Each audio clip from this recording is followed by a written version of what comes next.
Surprise party turned into betrayal when I walked in to see my husband proposing to another woman with my engagement ring. His family cheered as he said, "She's the one I always wanted." Smiling, I pulled out my divorce papers. His face fell as I revealed the secret I'd been keeping. He was about to lose everything. Hi Reddit. This is long, but I need to get it off my chest. I haven't told anyone the full story yet, but I think now's the time. This happened last year in Raleigh, North Carolina. I'm a 34-year-old woman. My husband, 35 male, and I had been married for 6 years. No kids. Just us and our dog Sadie. We had a decent life. Nice house. Good jobs. On the outside, everything looked fine. But it wasn't. Let me walk you through how I found out my husband was cheating, how he planned to humiliate me on my own birthday, and how I flipped it on him in the most public way possible. No ending yet, because technically it's still ongoing. But here's what I've done so far. Things didn't go wrong all at once. It started slow. He began coming home late. Said he had work dinners or client meetings. His phone was always face down or dead. I'm not stupid. You can feel when someone is pulling away. I asked him once, directly, if there was someone else. He laughed and said I was paranoid. I told myself to calm down. I wanted to believe him. Then I found coral lipstick on one of his dress shirts. I don't wear lipstick. I barely even wear makeup. He said it was from hugging his sister. She lives out of state and hadn't visited in months. That's when I stopped asking questions. I didn't confront him anymore. I started paying attention instead. One night I got a notification on our Amazon account. We share Prime. I never check it unless I'm ordering something. There was a confirmation email for a ring. It wasn't just any ring. It was the exact ring I picked out 2 years ago when we talked about renewing our vows. The one with the rose gold band and the tiny sapphire hidden underneath the diamond. I remember showing it to him in a local jeweler store. I never got it, but someone was about to. I called the store pretending to ask about insurance details. The woman on the phone said, "Is this for the Rachel Stone engagement order or a different one?" I said, "No, that's the one. Thank you." And I hung up. Rachel Stone. That name meant nothing to me at the time, but it would very soon. I didn't cry. I didn't scream. I didn't confront him. Instead, I made a decision. I called a lawyer that week. She told me to gather as much documentation as I could. So I did. I logged into our joint credit card account and printed off hotel charges that didn't match any trips we took together. I checked his phone bill for repeating numbers and long calls at strange hours. I watched his location from our shared iCloud access. He turned it off sometimes, but not always. Every time he lied, I collected proof. Then came the party. My husband's family planned a big surprise party for me for my 35th birthday. They booked a rooftop venue in downtown Raleigh. They invited both of our families, coworkers, and friends. I was told it would be simple, but they went all out, string lights, live band, the works. It didn't feel right. His mom kept texting me asking strange questions. "Do you still like that rose gold jewelry? What's your ring size again? Have you been working out?" I knew something was coming, but not even I expected the level of betrayal I was walking into. March 18th. My birthday. I walked into the venue thinking this was a party for me. Everyone shouted, "Surprise." My husband came up, kissed my cheek, and said, "You look beautiful." Then he got up to give a speech. He said some words about change, about growth, about finding your true path. Then he called someone up to the stage. It was a woman I'd never met. Mid to late 20s. Long dark hair. Wearing a white dress and heels. Standing there like it was her night. That was Rachel. He took her hand. Got down on one knee. And pulled out my ring. Not a similar one. The exact ring I had picked out. The same hidden sapphire. The same band. And he said, "Rachel, you're the one I always wanted." I didn't move. Everyone around me gasped. His family started clapping. People took out their phones. Her eyes welled up. I wasn't even surprised. I was calm. I reached into my clutch and pulled out an envelope. "I actually have something for you too," I said. I walked up to him, handed it over, and stepped back. He opened it. Inside were divorce papers, copies of every receipt, a full timeline of his infidelity, and a letter from my lawyer. He stared at it like he didn't understand. Like he was trying to process how his plan had just crashed. "Wait. What is this?" he asked. "It's over," I said. "You can propose to whoever you want. But you won't be doing it while married to me." The crowd went quiet. Rachel looked like she wanted to disappear. His mom covered her mouth. My parents stood up in shock. I didn't cry. I just left. I walked out of the party and didn't look back. The next morning, I had my lawyer serve him at the gym. I've already filed motions to freeze our joint accounts, remove him from our home, which is in my name, reclaim full custody of our dog. Sadie is legally mine now, I've also filed claims for marital waste based on how he spent joint funds on another woman. Spousal support adjustments, since I earn more, but he lied and compromised our finances. Rachel posted a cryptic story on Instagram about being blindsided by cruelty. His family started texting me apologies. I ignored them. The ring? I still have it. But I don't know what I'll do with it yet. I'm still in the middle of everything. Divorce is messy, painful, but I'm not broken. I've moved out temporarily and am staying in Durham with a friend while the legal side plays out. He still tries to text me. I don't respond. There's nothing left to say.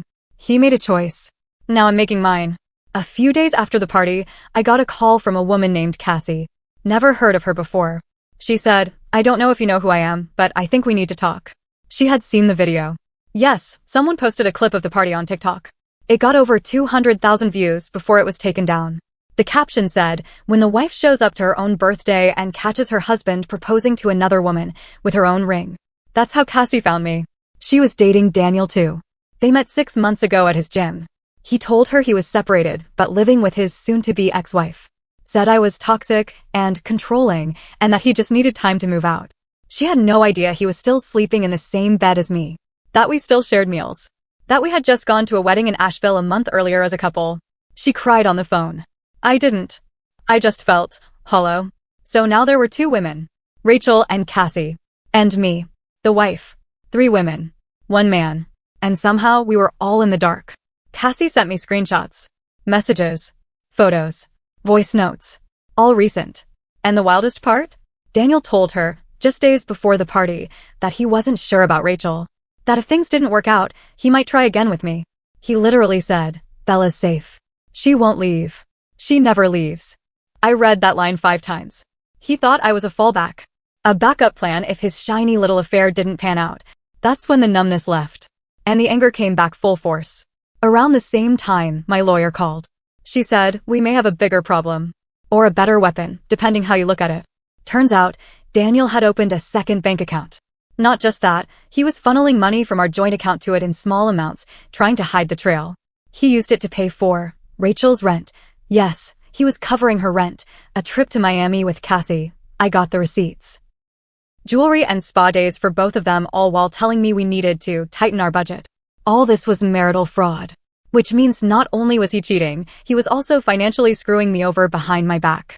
My lawyer said we could now go after him for fraud, asset concealment, intentional dissipation of marital funds, and with that, I had even more leverage in the divorce. Last week, Rachel reached out. She left a voicemail. Her voice cracked halfway through. She said, "I didn't know he was married. I swear, I never would have said yes. I feel so stupid." I didn't respond. Not because I don't believe her, but because I don't owe her anything. She made her choices. She ignored red flags. She said yes to a man who brought her to a party with his own wife in the same room. That's not just ignorance. That's ego. Then things got worse. 2 nights ago, he showed up at the apartment I'm staying in. No warning. No message. Just knocked on the door at 11:45 p.m. My friend wasn't home. I didn't open it, but I could see him through the peephole. He looked tired. Worn down. Holding a small box. Probably the ring. He knocked again. Whispered my name. "Just talk to me." I called the cops. They told him to leave. He didn't resist, but he stared at me the whole time as they walked him to the sidewalk. I didn't feel scared. Just disgusted. It's not about heartbreak anymore. It's about respect. He tried to control the story. Control the women. Control the money. But now it's public. He can't hide. People at his work know. His boss knows. There's talk of him being put on unpaid leave for misusing a company card. One of the receipts Cassie found was tied to his work account. Rachel moved out of the apartment he paid for. Cassie blocked him. And me? I filed for a restraining order. My lawyer is now pushing for full asset division in my favor, since he violated several trust and legal boundaries. I'm still sleeping with one eye open. Not out of fear, but because I know this isn't over yet. This story doesn't have a happy ending yet. He still thinks he can fix this. He still thinks I'll break. But I'm not the woman he married 6 years ago. And he's definitely not the man I thought he was. I'll post another update when the court date comes through. Or sooner if he pulls another stunt. For now, I'm staying quiet. Watching. Planning. Because now, it's war. I didn't expect more things to come out this fast. But it's like every day, there's another crack in the story. Another lie. Another person who helped him keep secrets. Let me just say this now. I wasn't prepared for what I found next. Remember how his mom was acting weird before the party? Asking about my ring size, saying she wanted to get me a gift I'll remember forever? That wasn't just nosiness. Turns out, she knew about Rachel. From the beginning. How do I know? I got a message from his cousin, Lena. We've always been close. She wasn't at the party and had no idea what happened until she saw the video online. She called me crying. Lena said Daniel's mom had been bragging at a family brunch that he was finally moving on from his mistake and had found someone who actually supports him. That mistake? Me. She said I was too cold, too focused on my job, and that I emasculated him. Funny, since I paid for our house, covered his credit card bills when he lost money on crypto, and even helped him get a better job using my network. His mom had helped pick out Rachel's dress for the party. She told people it was going to be an engagement surprise. She fully supported him proposing to someone else while still married. They planned to act like it was a recent decision and hoped I'd be too embarrassed to fight it. They were wrong. The next twist happened when I went back to our house, with police escort, to grab a few more personal things. Sadie's toys, my photo albums, some of my work equipment I didn't take with me earlier. While I was there, I saw Daniel's car keys on the kitchen counter. I remembered something my lawyer said, check for evidence in places you wouldn't think. Affairs are like cockroaches. If you see one, there are 10 more in the walls. So I checked his car. In the glove compartment, tucked behind a stack of gas receipts, I found a second phone. Old model. Cheap. Prepaid. Not connected to any major account. It was on, with low battery. No passcode. I opened the messages. What I saw made me sit down in the driver's seat and just stare at the screen. There were multiple conversations on the phone. Not just Rachel. Not just Cassie. But 3 other women. One of them? Janelle. My ex-friend. We used to work together at my old job before she moved to Charlotte. We hadn't talked in almost 2 years. They were sexting, flirting, planning catch-up drinks during the weekend I was in Atlanta for a work trip. She knew he was married. She knew it was me. In one text, she wrote, "Is she still clueless? I bet she's too busy to even notice." Another one said, "This is our little world, not hers." He replied, "She doesn't ask questions anymore. She stopped caring." So now I wasn't just dealing with him. I was dealing with a network of lies, helped by women who knew me. I didn't call her. I didn't send a message. I just sent a single screenshot from the burner phone, one of her messages to him. No caption. No explanation. She read it in less than 5 minutes and blocked me. Guilty people run fast. After all that, I thought it couldn't get worse. Then Daniel's lawyer sent me an offer. He wanted to settle quietly. He was willing to let me keep the house and offer a one-time payment if I'd agree to joint custody of Sadie and not pursue fraud charges. I left. Then I sent the burner phone to my lawyer by courier. She called me that night and said, "We're going for everything." This part still makes my skin crawl. One of the voice memos on the burner phone was me, on the phone with my friend, talking about how I thought he was cheating. I never knew he was recording me. There were 3 recordings. All private conversations. All recorded while I was in our house. That's illegal in North Carolina unless both parties consent. My lawyer is now working with a digital forensics contact to extract the files and use them to build a criminal invasion of privacy claim. What he was doing? That's surveillance. He wasn't just cheating. He was trying to trap me. Maybe use the recordings in court. Maybe just to feel in control. Either way, he failed. I've got a restraining order against him. The divorce is moving forward, and faster than expected. I'm pushing for sole ownership of the house and full financial compensation. I'm pressing criminal charges if the recordings hold up. I'm planning to subpoena Rachel, Cassie, and Janelle if needed. And most of all, I'm building a case that shows exactly who he is, not just to the court, but to the world. This isn't just about ending a marriage anymore. This is about exposing a fraud who thought I'd stay silent. This part of the story is still unfolding. There are more things happening in the background I can't share yet for legal reasons. But when I can, I will. And to anyone reading this who thinks they might be in a similar situation, watch everything. Because the real story is rarely on the surface. This is going to be the last post. I don't think I need to keep reliving this after today. But I want to finish what I started. You all have followed this mess from the beginning, and a few of you guessed where this would go. What happened last week changed everything. This is how it finally ended. The divorce hearing was set for 9 a.m. at the Wake County Courthouse. I showed up in a black suit, hair pulled back, zero makeup. I wanted to be sharp, clear, and untouchable. He showed up 10 minutes late. Rachel was with him. She wasn't wearing a ring. She wasn't smiling either. He looked thinner. Like the lies had been eating him alive. I'd be lying if I said I felt bad. My lawyer went first, presented the receipts, the timeline, the burner phone messages, the voice recordings, the secret bank account. Then came his turn. His lawyer tried to argue emotional stress and unintentional missteps.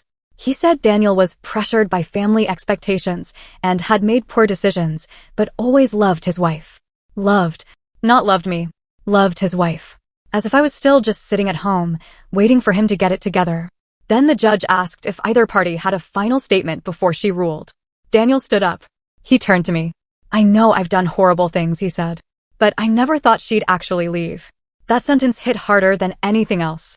He didn't say, I'm sorry. He didn't say, I regret it. He said he didn't think I'd leave. That was the moment the courtroom changed. And then, his father stood up. Daniel's father had stayed quiet through the whole process. I always thought he was the neutral one in the family, quiet, polite, distant. But now, standing in front of the judge, voice steady, he said, I need to speak, Your Honor. I have something that changes things. The judge allowed it. He pulled out a folder. Inside were screenshots, emails, bank statements, letters. Turns out, Daniel had taken out a line of credit in his father's name. $37,000.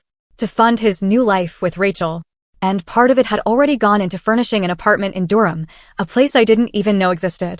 His own father had only found out 2 days ago when he was denied a small business loan. I raised a liar, he said, looking directly at Daniel. And I won't protect him anymore. Rachel stood up, quietly walked out. Didn't say a word. The judge ruled within 20 minutes. I got the house. I got the car. I got full custody of Sadie. I got 70% of all remaining joint assets. He was ordered to pay restitution for the fraudulent charges and now had a separate criminal case pending for the financial abuse. Restraining order extended to 18 months. He didn't fight it. He didn't even look at me. Outside the courthouse, his sister, not the one who helped plan the proposal, came up to me. She hugged me. I'm sorry, she whispered. We should have warned you. We didn't know how bad it was. But Mom, she did. She told me their mom had encouraged Daniel to chase what made him happy and had told Rachel he was divorced months before the party. She was in on it from the start. And when it blew up, she turned on him, blamed me for embarrassing the family, and stopped returning his calls. Even the people who helped him abandoned him. That was his real punishment. Daniel emailed me last night. Said he was working on himself. That he was seeing a therapist. That he hoped one day we could talk. I didn't reply. I forwarded it to my lawyer and then deleted it. This wasn't just betrayal. It was manipulation. It was a slow, intentional destruction of trust that he thought I'd never challenge. He thought I was too soft, too loyal, too busy to fight back. He was wrong. I wasn't the backup. I wasn't the safe option. I was the one who held everything together, and now I'm the one who took it all away. I won't pretend I'm healed. I still check the locks twice. I still wake up with my heart racing, wondering what lie is waiting around the corner. But I'm not stuck anymore. I'm not rushing into anything. I'm focusing on work. On Sadie. On breathing again. Cassie and I actually met for coffee last week. Not to trauma bond, but to laugh. To heal. She's good people. We check in on each other now. Weird how that happens. As for Rachel, she went back to Ohio. I don't think I'll ever see her again. And honestly, I don't need to. Daniel? Last I heard, he's couch surfing. Job on probation. No access to credit. Still blaming everyone else. If you're ever sitting in silence, feeling like something's off, trust that feeling. Ask questions. Look closer. Don't be afraid of what you'll find, because staying in the dark is worse than anything you'll uncover. I'm not hopeful. I'm not broken either. I'm just free.